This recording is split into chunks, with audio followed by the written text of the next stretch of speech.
Hello and welcome to Monday. Welcome to Monday's Growth from the Greenhouse with Chancey Lee, who is laying down, and myself.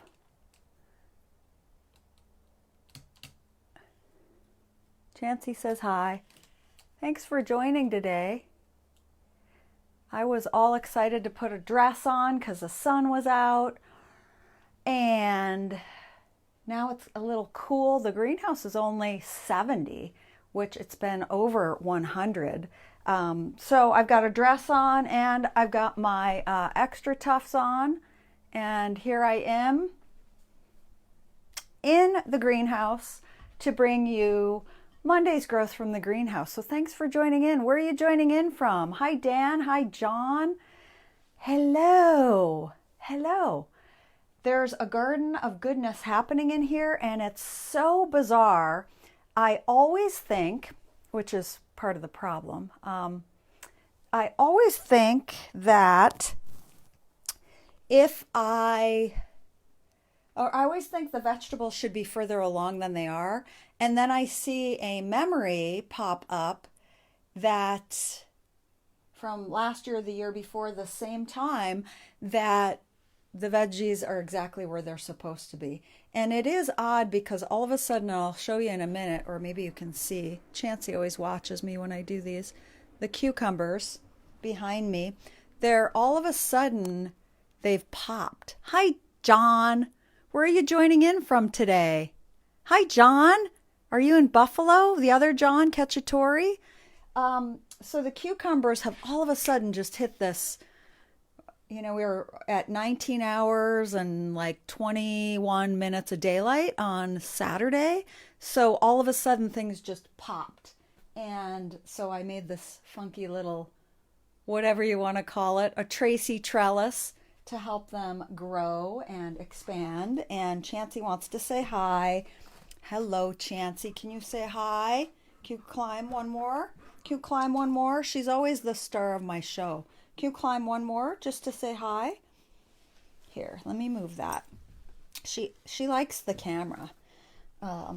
So where are you guys joining in from? Hello, Adine. Can you climb one more?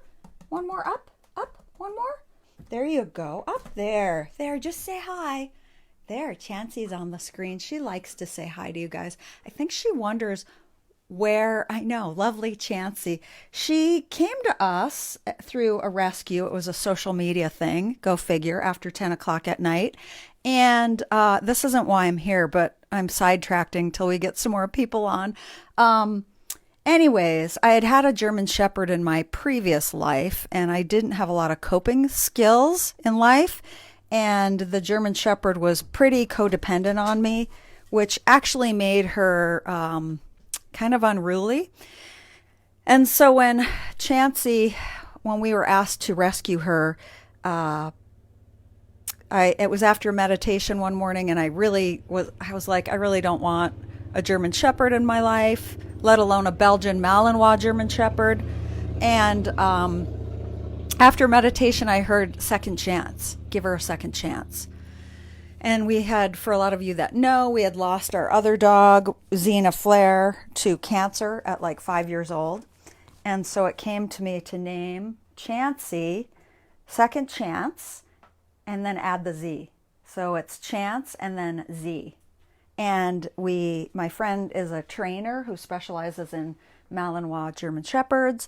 And we've trained her, and she's so good. And I cannot imagine life without her. I can't imagine doing Growth from the Greenhouse without her. So, thanks for joining in, all of you. Please tell me where you're joining in from, whether you're live now or you're watching the replay. I would love to know. So, I have this membership for my business, which my business is called Alaska Tracy, and the membership is called Visions to Profits, and it's a women's success community. It is the women that are in it are looking for calmness, clarity, and prosperity. And so each month they pay a subscription fee, and each month I call them deliverables into their membership portal and on a private Facebook group. And I theme each month. So this month is themed structure. how does implementing structure, simple structure, help you to gain calmness, clarity, and prosperity? And then I go out and I seek people that I can interview for my podcast, which is called the Alaska Tracy Podcast.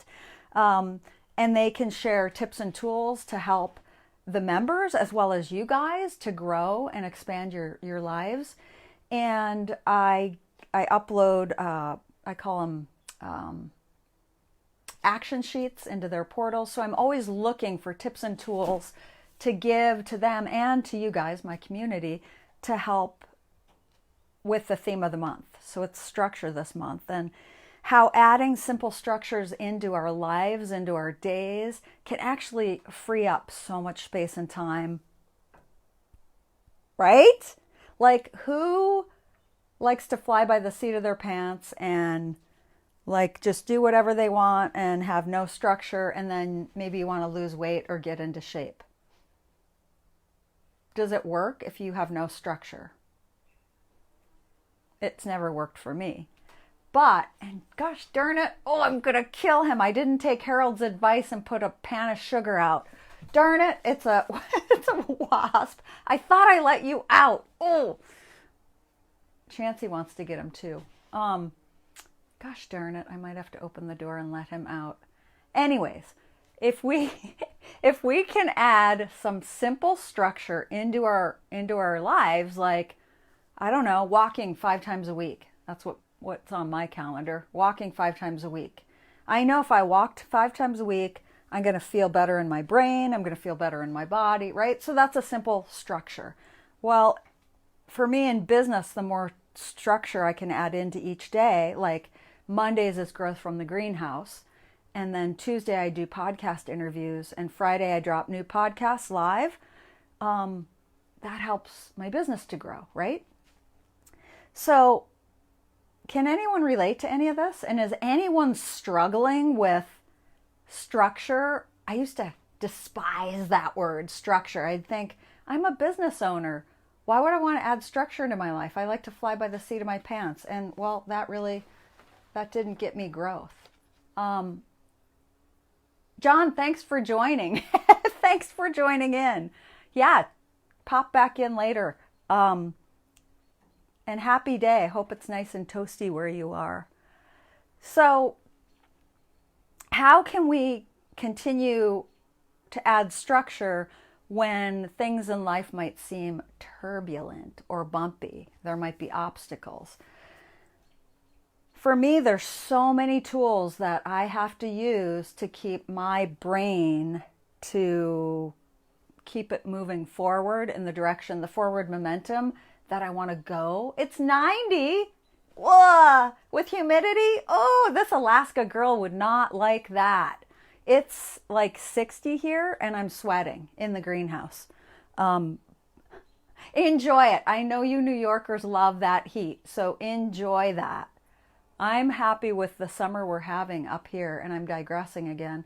We've been having 60s, 70s, and rain like every couple days, which is awesome because last year everything was brown and we had 3 months of no rain and 90 up here and fires everywhere. So it's super green and just really a beautiful, beautiful summer.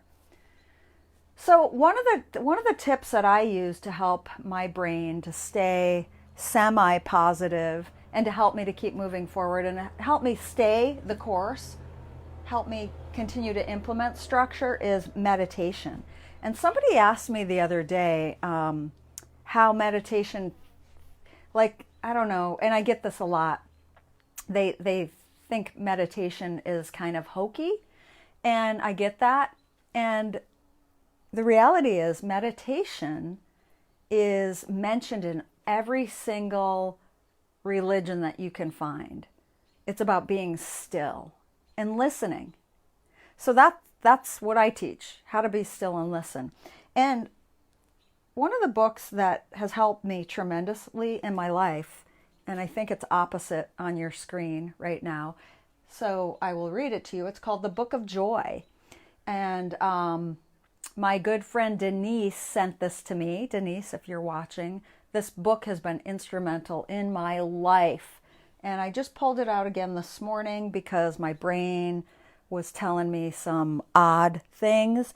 And if you see me like just lose it here in a minute, it's because I'm trying to kill this nasty wasp. So the Book of Joy is His Holiness Dalai Lama and the Archbishop Desmond Tutu. And Douglas Abrams wrote the book. He spent a week with both of them, the Archbishop and the Dalai Lama. And he asked them questions about joy.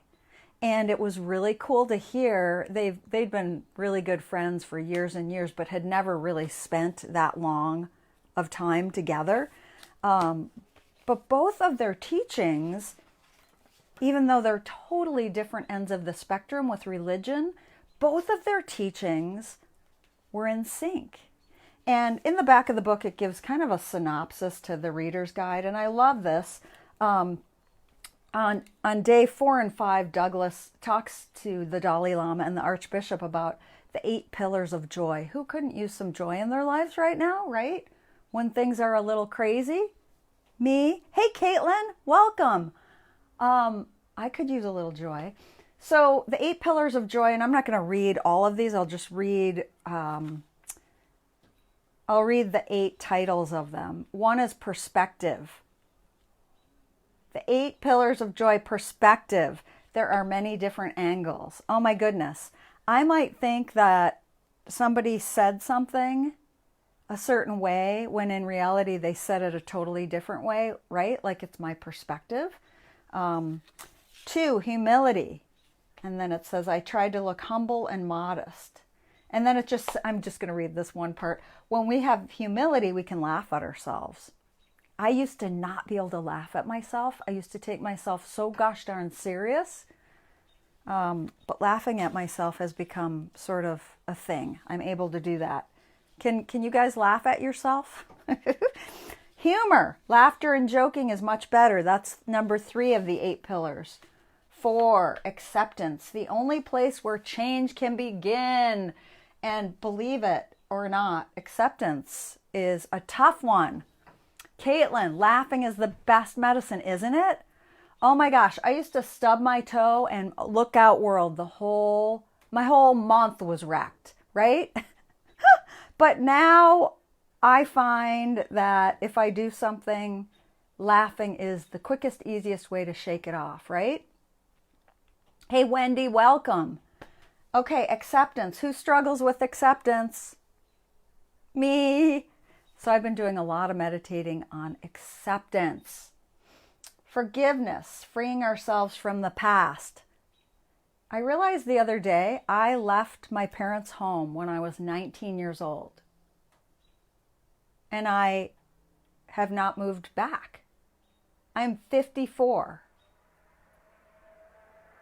That was a bike rider going down the hill super fast. So, do my parents really even know me, but for a few quick weeks here and there throughout the years? So what happened in my childhood, or what I perceived to happen in my childhood, is that really even important right now at 54 years old? So learning to let go of what I think even happened in my 20s with roommates or whoever, is that like really important to where I am right now at 50, almost 40 years old? So learning to let go of the past. Number 6, gratitude. Gratitude. Are you fortunate to be alive? Are you fortunate to be alive?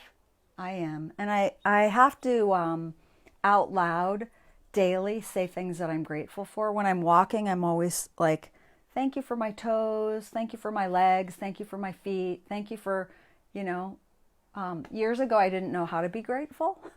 And somebody suggested, I was running marathons, training for marathons, and somebody suggested start with the letter A and go through the alphabet when I'm running and like say things that I'm grateful for. And it was so simple at the time. It was like A, apple, right? It's really a cool exercise though. 7 of the pillars of joy.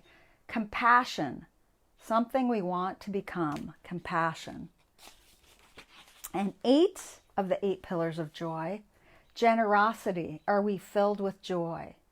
And to me, generosity is and it says in here, do you think it is true that it is better to give than receive?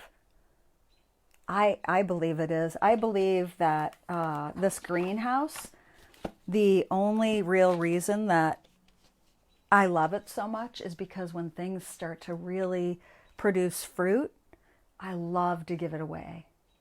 So if you are struggling with joy, this is a fantastic book that might lead you to meditation, that might lead you to some structure, that might lead you to some freedom in your life. And who doesn't want that? Let go of the guilt, let go of anything that's holding you back, and have joy. So I will give you a quick tour of the greenhouse right now, because it is happening in here.